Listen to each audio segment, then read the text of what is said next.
The member for Victoria Park. Thank you, Madam Speaker. I rise today to speak to the 2022-2023 state budget and what it means for the people in my electorate of Victoria Park. Vic Park is a very active and engaged electorate, and the people that I represent have told me time and again that they care about the big issues. They want to know that their government is taking strong action on climate change. They want to know that their government is delivering quality education and training for the next generation of West Australians. They want to know that their government is delivering on its promises to create jobs, build MetroNet and boost affordable housing and social support for our most vulnerable. At the moment, though, there are two issues that the people of Victoria Park are talking to me about the most. One is cost of living pressures that are hitting households' budgets across Australia, and the second is our health system and how it is coping as we learn to live with COVID-19. The Premier, Ministers, public sector and our Western Australian community have done a remarkable job responding to the COVID-19 pandemic. We have vaccinated ourselves 3 times over at record levels, with over 80% of our population having had their 3rd jab. This, combined with our tough border stance, secured our soft landing with lower than expected hospital and ICU admissions. Instead of spending months in lockdown, as we witnessed our fellow Australians in the eastern states endure, our strong border and vaccination policy meant that we could continue our lives with a semblance of normalcy, and our resources sector could continue operating throughout the entire pandemic, allowing business investment and exports to remain strong. In fact, 50% of our nation's exports are now from Western Australia. During the pandemic, we kept the rest of Australia afloat. Billions of dollars generated in WA supported the closed and floundering economies of the eastern states, particularly New South Wales. I was at a West Australian newspaper's breakfast event this week where the federal opposition leader, and I truly hope our next Prime Minister, the Honourable Anthony Albanese, was guest speaker. Mr Albanese stated, and I paraphrase, "Take a moment to imagine what Australia would look like if it weren't for Western Australia during the pandemic." And honestly, I did take a moment and it made me shudder. Unlike other states in Australia who have experienced escalating debt levels and large budget deficits, under the McGowan Labor government, Western Australia's net debt is set to fall for a 3rd consecutive year to below $30 billion, the lowest since 2015. All Western Australians currently feeling cost of living pressures know that interest rates are likely to rise in response to rising inflation rates. Paying down our debt helps to protect the state from the impact of the Reserve Bank's decisions. May I also add, thank you, Member, despite significant investments like our household electricity credit, climate action fund and a record asset investment program over the next 4 years, Western Australia's net debt is set to peak at just 9.9% of gross state product in 2024-25 before declining the next year. This is in stark contrast not just to the other states but to our federal Liberal government's net debt levels, which in the same 2024-25 year is forecast to be an eye-watering $823 billion and rising from there, this being a 33% net debt to GDP ratio. Even this year, the federal Liberal government pays more in interest than on the disability pension. This is only set to get worse if the Liberals are successful at this Saturday's federal election. And Liberals at a state and national level continue to claim that Labor can't manage money.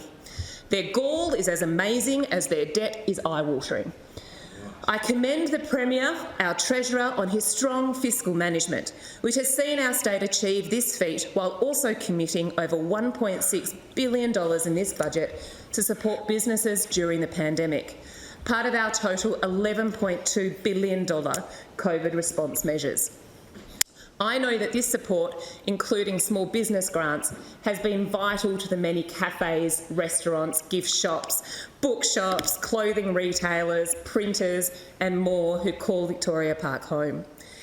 And it's within this context of this critical business support that more Western Australians have a job than ever before. with a record 1.46 million West Australians employed. Employment is almost 6% above pre-COVID levels, which equates to around 80,000 more jobs compared to the beginning of the pandemic.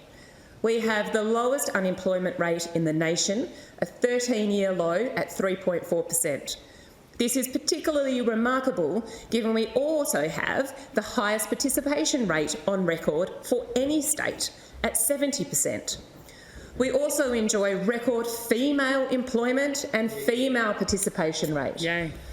More than half of those 80,000 additional jobs have gone to women.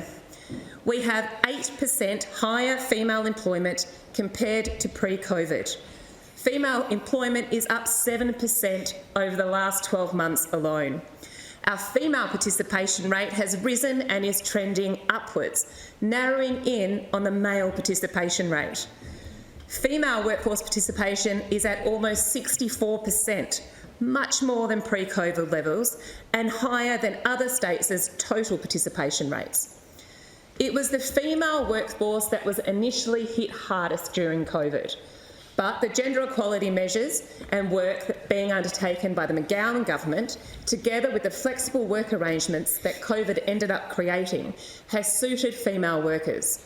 These factors have resulted in greater female participation and employment. Long may this business flexibility continue, as I know our government's commitment to gender equality will. This budget also returns a $5.7 billion operating surplus in 2021-2022, with a $1.6 billion operating surplus predicted in 22-23, as well as forecast surpluses across the entire forward estimates period. These strong operating surpluses mean that the McGowan government can and is giving back to every household in Western Australia. To ease some of the cost of living pressures I spoke about earlier, the McGowan government is providing $400 household electricity credit. This is the second year in a row that our McGowan Labor government has provided Western Australian households with an electricity credit. And I know how much of a difference last year's electricity credit made to my constituents, particularly to pensioners and those on fixed incomes. Excuse me. Last year's electricity credit provided local households with months of bill relief, and I am proud that we are again giving households in Victoria Park a helping hand in this budget. Vic Park households will no doubt be relieved to hear that our careful economic management means that household fees and charges will decrease by 3.8% in 2022-23, the third consecutive year of below CPI increases in fees and charges under a Labor government. Yeah. With the price of groceries at Woolies and Coles increasing before our eyes, I am sure that this will help households balance their own budgets. Now, as I said, cost of living pressures is a current priority for many of my constituents in Victoria Park, and the other issue that comes up frequently with me is WA's health system, in particular our hospital system and how it is handling the COVID-19 pandemic. The McGowan government has made a massive investment in our hospital system as part of our efforts to secure our soft landing from the pandemic. We have proudly committed a record $5.7 billion to health and mental health, with $2.5 billion of this being new spending since the last budget. This massive spend will ensure that our health system is strong and continues to keep Western Australians safe. Our health system couldn't operate without the dedicated health workers and frontline services that support it. In the past 2 years, this workforce has increased by 15%, including an additional 1,500 nursing staff and 500 medical full-time equivalents, most of whom are doctors. The McGowan government will continue to invest in initiatives to boost our health workforce so that it can continue to provide quality services. And I do take this opportunity to thank our healthcare workers for the amazing work you do, particularly in such trying times. Our massive $2.5 billion new health spend, which I note was achieved at the same time as reducing state net debt and delivering a $5.7 billion surplus during a global pandemic, commits an additional $1.6 billion in funding to our pandemic response and recovery, including $635 million to secure and deliver rapid antigen response tests to WA households and free collection depots. The McGowan Labor government was the only government in Australia to provide free RATs to households. In Western Australia, the 15 RATs provided by the McGowan government saved households around $150.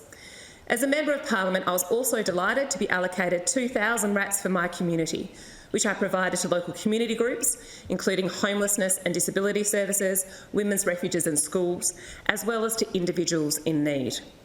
It's important to note that even if we remove the funding that was committed to the health system to respond to the COVID pandemic, the health budget still increased by hundreds of millions of dollars in this year's budget. So, pandemic aside, our government continues to expand the health system's capacity to respond to the need of Western Australians. Pandemic aside, our government continues to improve upon business as usual.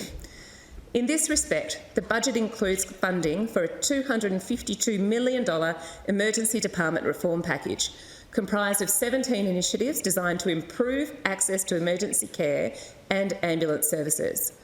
The health budget also commits an additional $630 million in hospital services spending and $223 million in new health infrastructure. A total of 530 new hospital beds will be delivered to WA hospitals by the end of the year. And like the member for Vass said, that's the equivalent of a new tertiary hospital.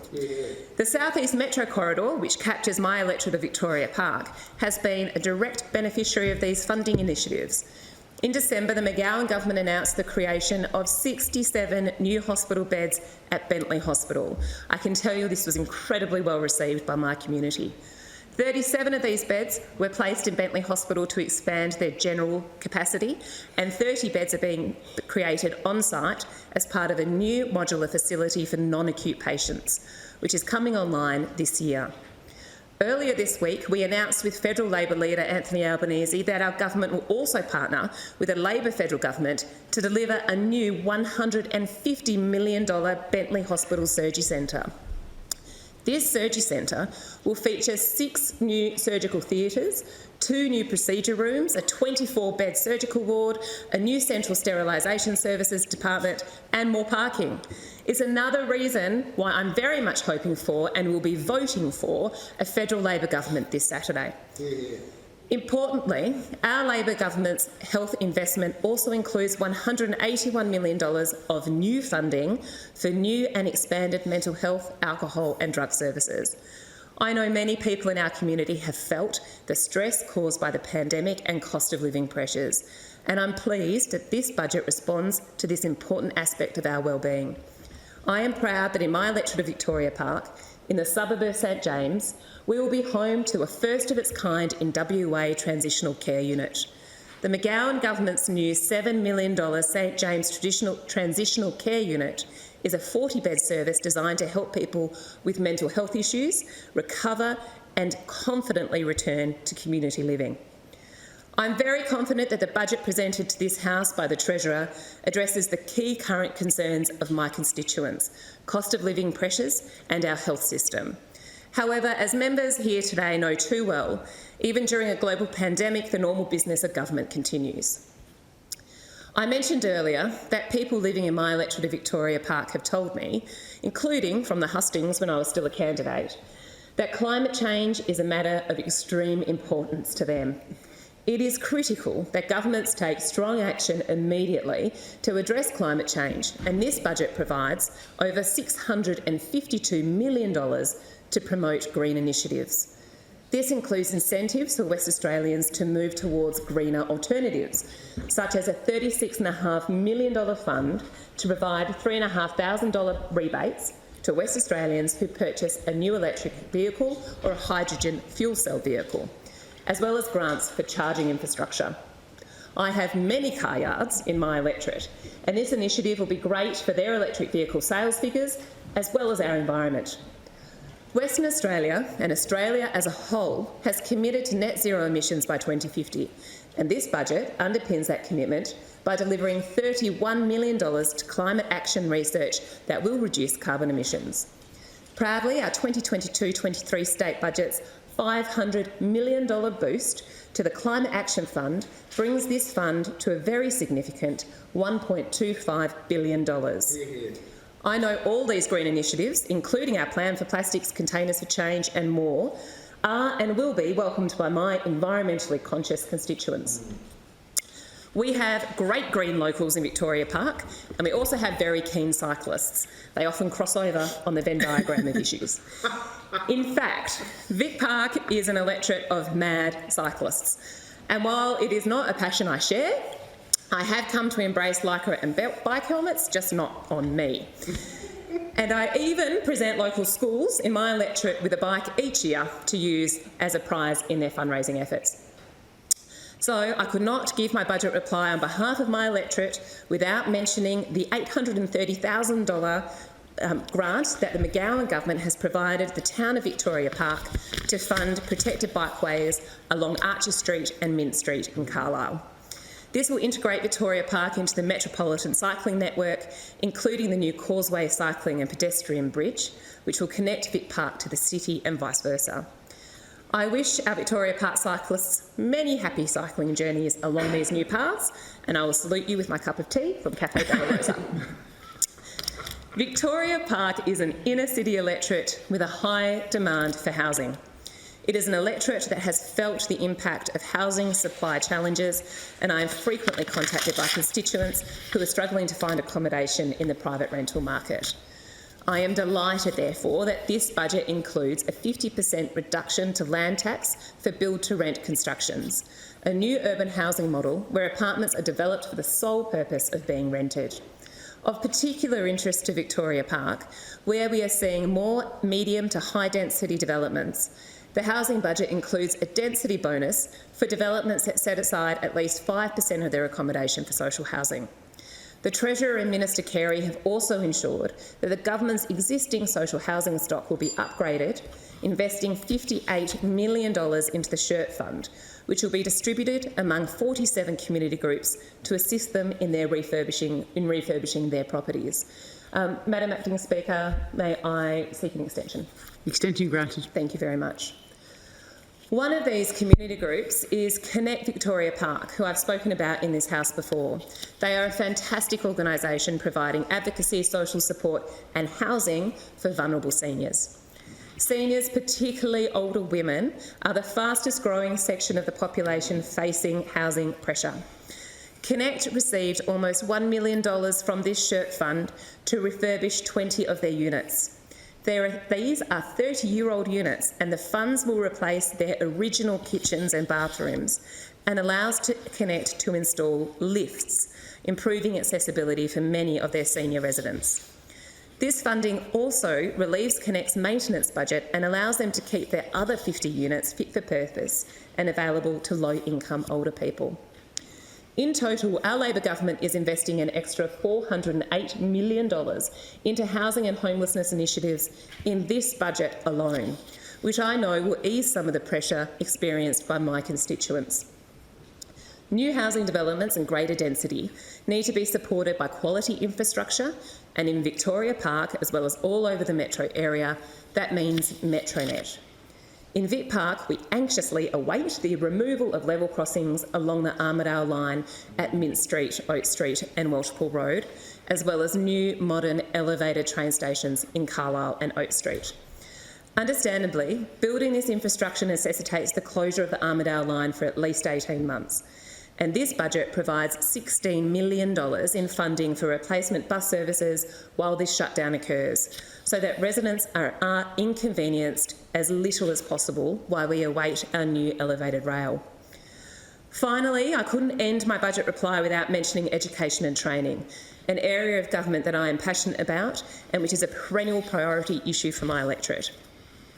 Over the last few years, the McGowan government has made an enormous investment into infrastructure and STEM projects in WA schools. This budget builds on that investment, increasing funding for WA education to almost $6 billion. This funding provides significant resources to support students with extra needs. a particular and personal interest of mine, including expanding the specialist learning programs for students with autism spectrum disorder to another 8 schools at a cost of over $18 million. This includes $2.5 million to help Year 1 students with phonics and $4.6 million to implement the Students with Disabilities and Complex Behaviour Framework. As a mum of a child with extra needs, this support is very welcomed by me, and I'm sure by other families raising children living with disability. My local schools will no doubt be glad to hear that the budget invests $595 million towards new and upgraded school facilities and an additional $33.8 million into maintenance upgrades to improve our public schools. Minister Ellery and the Treasurer are also continuing to invest in our TAFE system. Under our Lower Fees Local Skills Initiative, one of my favourite initiatives, TAFE fees for 30 additional courses have been slashed. This is in addition to the freeze on TAFE fees that the McGowan government implemented in 2017 and has remained. These decisions meant that South Metropolitan TAFE, of which I have 2 campuses in my electorate, Bentley and Carlisle, delivered a record amount of training last year. In fact, TAFE enrolments grew to a record 150,000 plus enrolments in 2021, with apprenticeships and traineeships also up a whopping 31%. That's an incredible number of West Australians that will now enter our workforce with new and much needed skills as well as confidence. All in all, this budget is a remarkable achievement at a difficult time in our history, and I would like to congratulate the Premier and the Government for securing Western Australia's future. We also all know that the best laid plans of government would not succeed without the patience, endurance and consideration of our community.